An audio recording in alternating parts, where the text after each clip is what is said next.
little, Jim? Just speak up a little. Yeah, okay. Okay, hear it.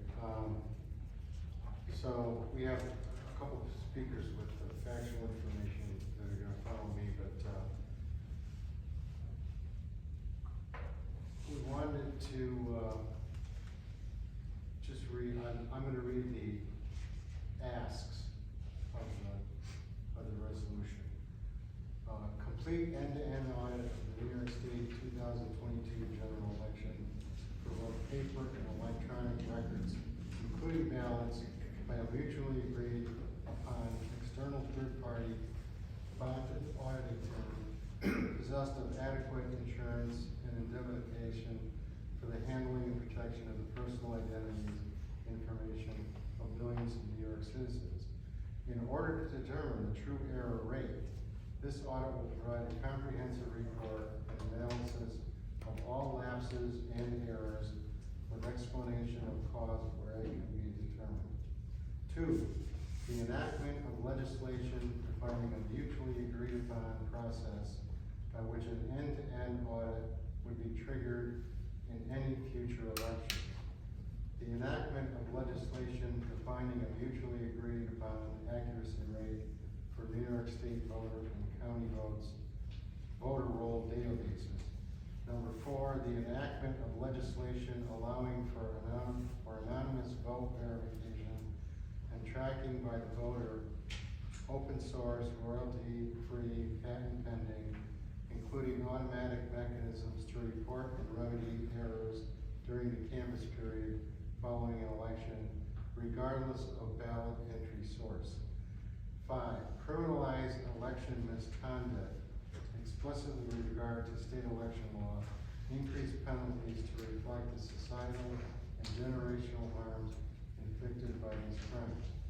The last time I spoke on this topic, we had changed, my wife and I had changed our voter registrations, and if you lie and you check, I'm a citizen on the first box, and our esteemed governor allows illegal immigrants to get driver's licenses, that's a valid proof. So, yes, I'm a citizen, it's a lie. I have a valid driver's license. They're gonna get a voter ID. Simple as that. So, thank you. Thank you. The next person on the list, I think, I just had a hard time with the Ann Broker. Yes. Oh, you said it. Terrible handwriting. No, it's okay, I do too. That's why I can read it. I'm glad the nuns can't see it. Yeah. Okay, I'm a volunteer for New York Citizens Audit and not a spokesperson. My name is Anna Broger. I live in Whitensville, New York, and I'd like to express my gratitude for being allowed to address this board. On October 21st, 2021, New York Citizens Audit received their first copy of the state voter roll database, NYS Voter. Then, using FOIL requests, we asked every county board of elections for copies of its local database. Not all complied. This was important because election law clearly states that county boards of elections maintain their own databases, with the state database acting as a compilation. The state has almost no authority to add, change, or delete any information from the database. When New York Citizens Audit first began, the 2020 general election was the primary focus. As I mentioned, New York Citizens Audit FOIL, received, examined, and compared the New York State Voter Database, the official record under the Help America Vote Act, HAVA. We found many anomalies in the voter registration databases, and we had questions. Our research has identified 5.1 million registration violations with what appears to be flawed data, making them invalid and violating election laws. Our head researcher found 4 distinct algorithms in the New York State voter rolls. This resulted in a peer-reviewed article, The Caesar Cipher in Stacking the Deck and the New York State Voter Rolls, published in the Journal of Information Warfare by a brilliant researcher, Andrew Paquette. He uncovered a complex and highly well-hidden mathematical algorithm in the New York State voter rolls with no legitimate purpose. In an article published by the American Thinker, he says, although there is a question about why the algorithms exist in the New York State database, we cannot find a legitimate explanation for their presence. They perform no clear security function, mainly because the voter rolls are public and none of the data is masked. Likewise, the algorithms likely needed to be designed to optimize database performance. If anything, they severely retarded database performance. Every county official I've spoken with on this subject, and they wish to remain anonymous, has stated they had no idea the algorithms existed. None had seen any of their existence. We know fictitious records exist in the rolls. We also know those records have been used to vote, end quote. We know that records, like those belonging to fictitious voters, have been deleted. None of this is visible at the County Board of Elections level. This means an easily exploited opportunity exists to inject any number of illegally generated State Board of Elections ID numbers, which we know has been done. Assign votes to them, which we know has been done. And then delete the evidence by deleting the State Board of Elections ID numbers associated with the excess votes. We have people registered to vote after they voted or before they were born. Over 1 million people are registered to vote on federal holidays, which is highly improbable. We have forged registration documents. We have evidence here of massive database manipulation. This is a total loss of control data breach of New York State elections. We submitted our findings to the state authorities in August. They have yet to respond to our demand for a line-by-line explanation of the 5+ million lines of data. New York State has refused to acknowledge our request to meet with them and review the findings. Instead, they send letters to New York State counties telling them untruths about New York Citizens Audit volunteers. We have put out press releases, which you can see on auditny.com. I don't know, did you give them any of the press releases? Okay, so you have a copy, okay, great. No press releases. Rather than sit down with us, they choose this tactic to send out articles and information about us that are not provable, not true. And lastly, you represent us. You're our first line of defense. You're our relatives, you're our friends, you're our neighbors. Please consider this request and pass the resolution. Thank you very much for allowing me to speak. Thank you.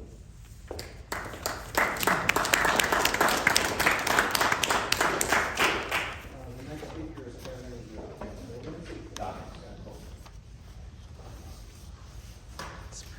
Thank you very much for allowing me to speak, and good luck with your future endeavors. I was excited to do that.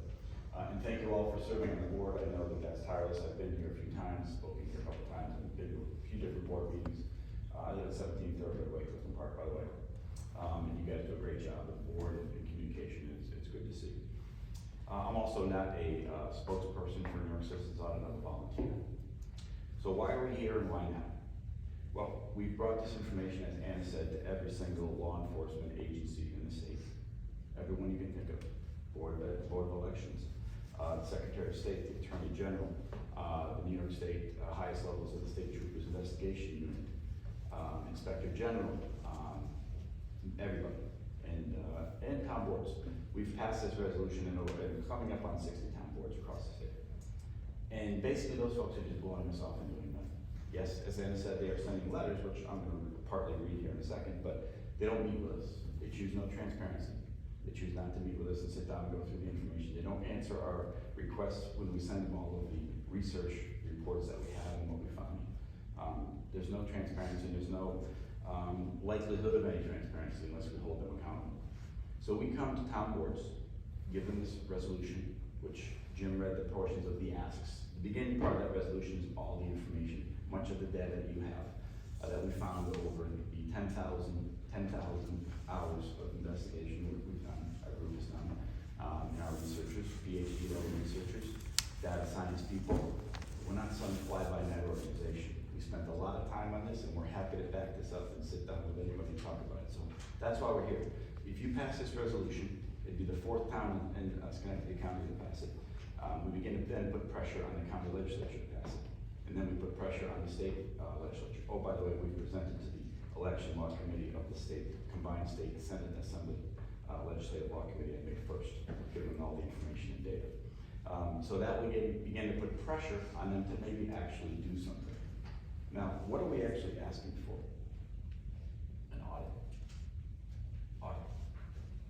The audit business is a $200 billion a year industry worldwide. Everybody in this room has probably been associated with an audit of some sort. You have audits of your town departments all the time. State has audits of their departments all the time. Counties, 501c3s, everyone has audits. We're just asking for an audit. We are not asking to overturn the election, change ballots, throw somebody out, choose a candidate. We're not partisan. We just want an audit. We think it's transparent, we think it's fair, we think it's very reasonable. Because of the data that we found. If we didn't find the data, we wouldn't be asking for an audit. You have much of that information in front of you. As Anna said, it's all available on auditny.com.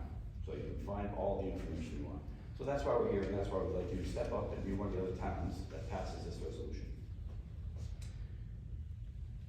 Elections, if you read the federal definition of elections, they need to be valid. That's one of the things when you're certifying it needs to be valid. How can 5.1 apparent irregular voter registrations be valid? How can 1.5 million people on the voter rolls with no purge date? They're purged with no date. Why is that important? Well, if you're purged with no purge date, you don't know when that purge occurred. It's a violation of the law. I don't have it written down in the law, I have some laws written down, but it's very plain. So what does that mean? You could purge somebody off the voter rolls, and you wouldn't know when it happened, so you don't know if the votes that are on their voter history are legitimate. Because when did they get purged? Before they committed cast those votes, or after? So that's a violation of law. 1.5 million. There's 700,000 purged records.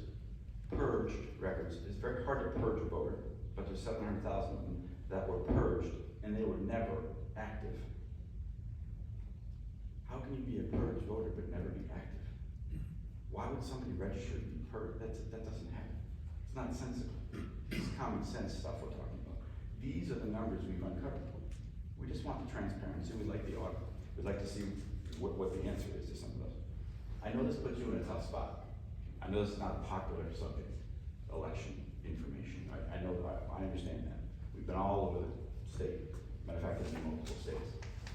Just to let you know, our organization is now aligned with 23 states. You won't be shocked to find the things we're finding in other states. Very similar stuff. So this stuff is gonna come to a head. But the Board of Election tells you one thing.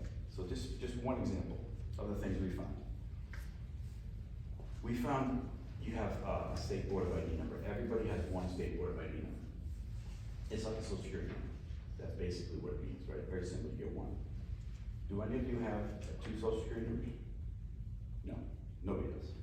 Nobody here has 2 Social Security. Have you ever met anybody with a second Social Security number? No. 5% of our voting population has 2 state Board of IDs. There's some people with 25 state Board of ID numbers. We can show you all that, we can give you all that information. Let me just read to you, Anna said they like to write information about us. This is from the Board of Election. So I'm gonna read first the laws that pertain to this and then the response.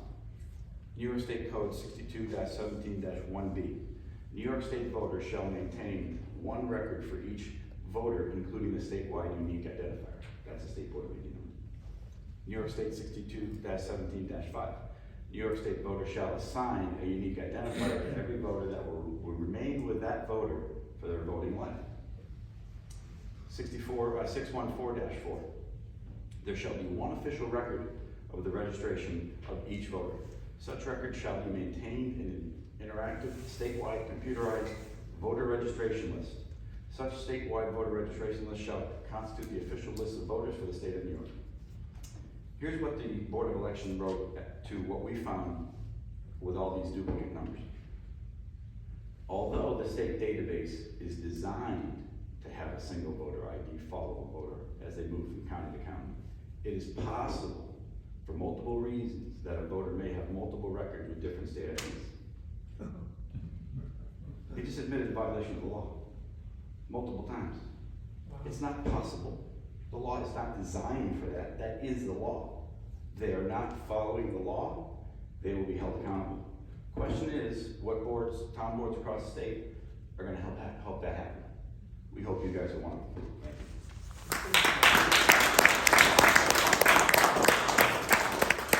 Anyone else wish to be heard on this matter? Oh, I'm sorry, we're on the floor. Anyone else have anything to address the board?